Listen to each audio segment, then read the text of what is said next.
Alright y'all, welcome back to the channel, or welcome in if you're new around here. Always nice to have some new people showing up. Today, we're going to be back out in the deer woods of Virginia during early firearms doe season to try and fill the freezer with a little bit more meat before regular bow season opens up. And we've definitely got a pretty interesting little idea today when it comes to what we're going to be hunting with. Now, I'm going to keep this intro pretty short, that way we can get right into the hunting action, but there's a few bits of context that I think are important, so that way everybody's on the same page. Number one, we're deer hunting in Virginia. A lot of counties in the central Virginia area have an early firearms doe season during the month of September. A lot of areas are way too overpopulated, and it allows us to take out a rifle or a shotgun or whatever and get a couple does on the ground early, get some meat in the freezer, and it's just a good thing all around. So we're taking advantage of that today. As far as what we're going to be hunting with, this is the time of year where I try and bring out some different setups or calibers or gauges or anything like that I've never hunted with. I asked you guys what you might want to see, and this was one of the most popular suggestions, and I definitely want to see what it can do as well. So for the shotgun, I'm bringing out my Tristar Viper. However, this one's a 28 gauge. I've never shot a deer with 28, never seen anybody else do it, so it definitely should be pretty interesting. 28-inch barrel with an improved cylinder choke, and we're going to be running some slugs, so this should be a very interesting combination. And yes, it does have a stainless receiver, but shouldn't be an issue for the generic deer woods like we're hunting. For the shells we're going to be using, we're going to be running some of these Brenneke USA slugs. They're a 28 gauge, 2 3/4 inch, 5/8 ounce slug. We've tested these. I know they're capable, so I'm definitely excited to see what they can actually do out in the field. So definitely a pretty interesting setup. As for a few other little tidbits, this is early firearms doe season, so we can only shoot does. We can't take any bucks. Number two, I want to keep my shots inside of 50 yards. 25 to 30 is pretty much perfect if we can get that, which we should be able to.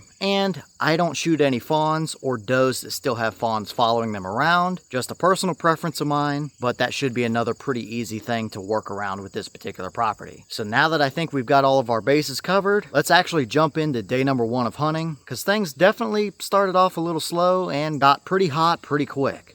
Alright, so we're back out in the stand again. It's now September 25th. We've got 8 or 9 days till the season's over, as far as early firearms doe goes anyway. We've got the 28 gauge out here. So far, we've already taken a deer with TSS and a 20 gauge slug this year, so now it's the 28's turn. I've never taken a deer with a 28, and I don't think I've ever seen anybody personally take one with it, so hopefully we can get the job done. I'm back overlooking this food plot again, so here's the view that I've got. You can see it's just starting to green up and sprout, and then we've got the upper portion of it up here as well. I'm not really here for the food plot necessarily, but this is a high traffic deer area, so there should be deer moving through here. This stand's been pretty hit or miss so far this season. You either see deer or you don't, which is pretty unusual. It's not typically like this, but this is the only stand today that's set up properly for the wind. We got some storms in the area this afternoon, so we're gonna have to play it by ear and see what happens, but who knows. Everything is within range here. The farthest shot we can take is about 40 yards, and if we're going for a 20 to 30 yard range, 25, maybe 35 or so, this is the perfect scenario for it, if we see a deer anyway. So I'll sit here a few hours till dark, and we'll see if we get lucky with the 28 gauge on the first evening. Alright, so as you can see, we're down and out of the stand early this evening. I don't know if you can tell, but up there in the clouds behind me, we've got storms rolling in quick.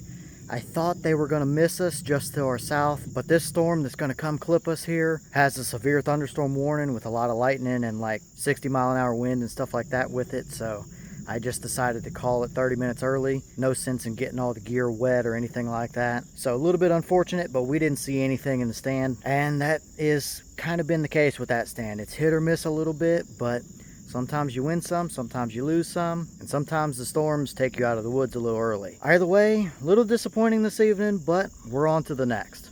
Okay, well, day number 2, we're out here back in the stand again with the 28 gauge. I've decided to come back to this little runoff creek bottom dirt bike trail stand. This one is probably one of, if not the most reliable stands that I've hunted over the last several years. We've already taken one doe out of this stand earlier in the year, a few weeks ago earlier in the season, and I know that there is a very high possibility of us seeing deer, and a good number of them at that. It's just going to be a case of if we get a chance at a doe that doesn't have a fawn, in, and if she actually turns the right way or pops between the trees in the right area where we can get a clear shot. Here's the view we're looking at. Everything you see down there, even at the bottom corner of that trail, is about 45 yards, so that is in range. Then we've got this little runoff creek bed area here. There isn't really much we can do on the other side, but maybe there's a small hole right dead in front of me there, if the chance presents itself. But over here is probably going to be one of our hot areas. There's a trail run right through here. You can kind of see it cut through the grass right here, and they go across down through that way. Right up here is where we shot the doe earlier in the year out of the stand, so we'll see if we get the same kind of luck tonight or not, because that area right here is right at 20 yards, so that would be perfect. We got some good conditions tonight, about 72 degrees right now, no wind at all. Everything is nice and calm and quiet, so I guess I'll pick you guys up if anything decides to come walking on by. Okay, well, that didn't quite go as expected either. Between yesterday and today, we're not off to a very good start here, but that's just hunting for you. I think I can count on one, maybe onto the second hand, how many times I've sat in that stand tonight over the past 5 or 6 years and not seen a single deer at all. So it is very rare that that happens. I have no idea where all the deer went to. I gotta walk past about 200 yards worth of cow field and hay fields on the way out. And usually you see a handful of deer out in the middle of that too, and there's not a single one out anywhere tonight that I saw on my way in or out. So I don't know where the deer have gone, but they weren't there, that's for sure. That's just the way it goes sometimes, so I guess we move on to the next day. Well, we're back out in the stand again. What is this, day number 3 now, I believe? Same stand we were in yesterday when we didn't see a single thing. That's exceedingly rare for this stand, so I figured we had to come back here, especially with the conditions we have today. You can probably hear the rain drips around me. It's been rainy all day, but we've got a gap. It just stopped raining, and it's not going to rain for the next 2 to 3 hours or so, till right after dark. And so far this season, we've taken 2 does in the early season, and both of them have come right at the end of rain. One of them even came out of this stand several weeks ago. So in theory, we've got a really good opportunity tonight, as long as the deer do what I typically see them do anyway. So I'll pick you guys back up if we see anything come through here. It's gonna get dark pretty quick on us tonight, but we still got, I don't know, almost 2 hours or so till we lose light. So let's sit it out and see what happens.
Okay, well, that went down pretty quick there, that's for sure. We just had those two young bucks come through. I don't know what startled them, but there's something over there they didn't like. They turned around and booked it back behind me somewhere. And then we had that doe, and there was another one right behind her come through within a couple minutes after they left. That's a nice big healthy doe as well. And as you can see, the camera doesn't really do it justice, but we've got probably, I don't know, 8 or 10 minutes of light left. So, I mean, that was perfect, right out broadside in the wide open. And I think she jumped about 4 or 5 foot in the air. She was at right about 40 yards or so. And I think she jumped across the little drainage creek right here in front of me. And I think I saw her or heard her fall right over here as well. Probably about 60 yards away in front of me. That's the hope anyway. I'm pretty sure she did. I felt very good about the shot placement, but fingers crossed. I believe everything should be good, but I'll pack my stuff up, I'll give her a few minutes, and then we'll ease our way over there and take a look at things and see what we got. But man, that was exciting with the 28 gauge. I mean, she didn't drop where she stood, but she jumped about 4 foot in the air. So that was pretty exciting to see, that's for sure.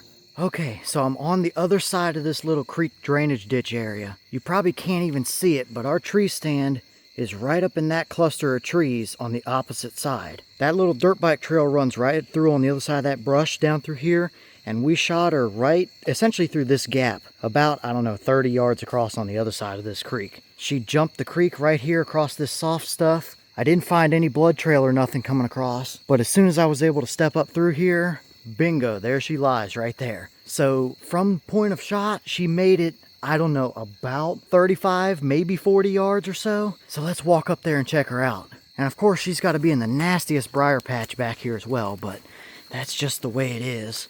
I've already poked her, and she is expired. Nice, big, healthy doe. But it's going to be a little bit of a pain getting her back out of here, that's for sure. So, hey, we got another doe for the freezer, and we got one down with the 28 as well. Okay, now we got a little bit of light since it's getting dark. That right there that you see in the front edge of the shoulder, that is going to be the exit wound. So I think that Brenneke slug went completely through her. I'll flip her over, we'll take a look at the entry, but I don't think we're going to find the slug, at least not in her. I might have to go back over there on the trail tomorrow and kick around and see if I can maybe find the slug in the dirt or something. Okay, so I got her flipped over, and that's our entry wound right there. Nice big hole. I was trying to hit her maybe 2 or 3 inches farther back, just behind the shoulder, but we clipped just the back edge of the shoulder blade. But either way, very effective, no doubt about it. She made it 35, 40 yards and crashed. So now I got some field dressing to do and find a way to get her back out of here, because she, of course, had to expire right in the thickest briar patch you can imagine here, that's for sure. So let me get her cleaned up, let me get her out of here, and then we'll do a little recap. I'll take some pictures and stuff like that for y'all.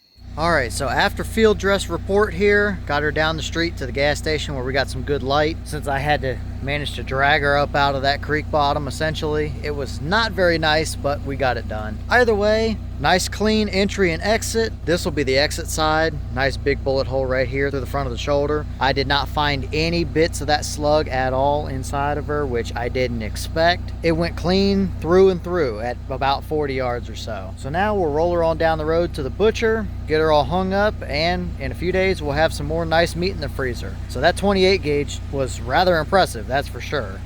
And I couldn't really film in here because the butcher had music rolling in the background, and YouTube isn't a fan of that, but we got her all hung up in the freezer, and there were several other really nice bucks here as well. We took this deer on youth weekend opener, so a few kiddos got some nice deer, that's for sure. Okay, well, I decided to come back out here the next evening, and it's almost been exactly 24 hours since I shot that doe last night. You can see our stand right up there in the tree now. I'm standing right here where this doe was standing when I shot her. So I decided to come down here and do a little bit of kicking around, and I did look back at the footage to kind of see where that slug would have landed. So I got pretty close to the area I thought it was, started kicking around in the grass here, and I do have my little pinpoint from where I typically metal detect and stuff down at the beach. So I'll move that, and wouldn't you know it, if I scan right through here, I believe we have our slug right here somewhere. So let me see. I think I see a little tail skirt piece right here. Alright, that's the plastic tail off of it. So somewhere right in here should be a nice slug. And yep, I think that might be it right here. Yep, that is, it's rather dirty, but that is a Brenneke slug from a 28 gauge for sure. The chances of us finding that have to be just astronomically low. As you can see, it's down in the thick stuff, and we're right at about 40 yards from where we shot that doe. And wouldn't you know it, this is the second slug I found just this week. I shot one, I don't know, about 7 days ago or so now with a 20 gauge and found the slug in the exact same way. So this has to be some kind of just luck streak that I'm on or something to find that. So now I'll have to take it back inside and clean it up some, see what it looks like. We'll weigh it and measure it and stuff like that, because I did not expect to find that whatsoever. But sometimes you get really lucky, I guess. Okay, so I got the slug out here on the tailgate in the nice sunlight. I got it all cleaned up, and it definitely took a pretty good hit right up here on the nose. If I pick it up here and bring it up close, you guys can actually see there's a little bit of bone still stuck in the lead. That's from where it hit one of the two shoulder blades. Both of them were broke, and then of course the little tail piece did come off, but they're barely connected on there at all anyway. You can see it sitting right there. So I'll zero the scale out here, and we'll throw it up on here and see what it weighs. And I'll add the entire weight while we're at it. It is 256-ish grains. These are a 5/8 ounce slug, which should equal out to 273, I believe. So we are a little bit light. That slug may have lost a little bit of material, but I don't really think so. I think more than likely we might be a little bit light from the beginning. Either way, a little over 250 grains, that's still plenty enough to do the job. And here's what one of those slugs actually look like to start with. You can see we definitely flattened out that little nose cone piece there on that other slug, that's for sure. But in measuring our farthest 2 points across for expansion, we had right at 0.58. So not much for expansion, but it's a Brenneke slug, so I wouldn't expect that. Moving down, we're measuring the actual diameter of the slug, and it is a 54 caliber slug as well, for those curious. So not a lot of expansion, but definitely some pretty interesting little nose damage on there, and it made it through and through that deer, no problem at all. So pretty impressive for the lowly little 28 gauge. Alright, well, what did you think about that hunt right there? I gotta say, I was rather impressed with how that 28 gauge did. I had never taken a deer with one, I had never seen anybody else take a deer with one, and clearly, it's very capable. I mean, that Brenneke slug made that doe jump about 4 or 5 foot in the air. I've seen him jump and mule kick and face plant and all that stuff before, but that's probably the most vertical height I've seen on impact. So overall, it was pretty fun. A little bit challenging the first couple days, but we got it done. We've got more meat in the freezer, which is the ultimate goal here. So I hope you guys enjoyed it. It was definitely fun for me, that's for sure. Leave all your thoughts down below in the comments, and keep an eye out for some more hunting videos throughout this fall as we get into normal hunting season, because I definitely plan on being out in the woods quite a bit. But with that being said, I'm going to get back to all of our normal testing videos. I hope you guys did enjoy this one. It was definitely a fun one for me, that's for sure, and now I can check off the bucket list that I've shot a deer with a 28 and my Tristar. So I'll leave you guys off there, and I'll see y'all in the next one.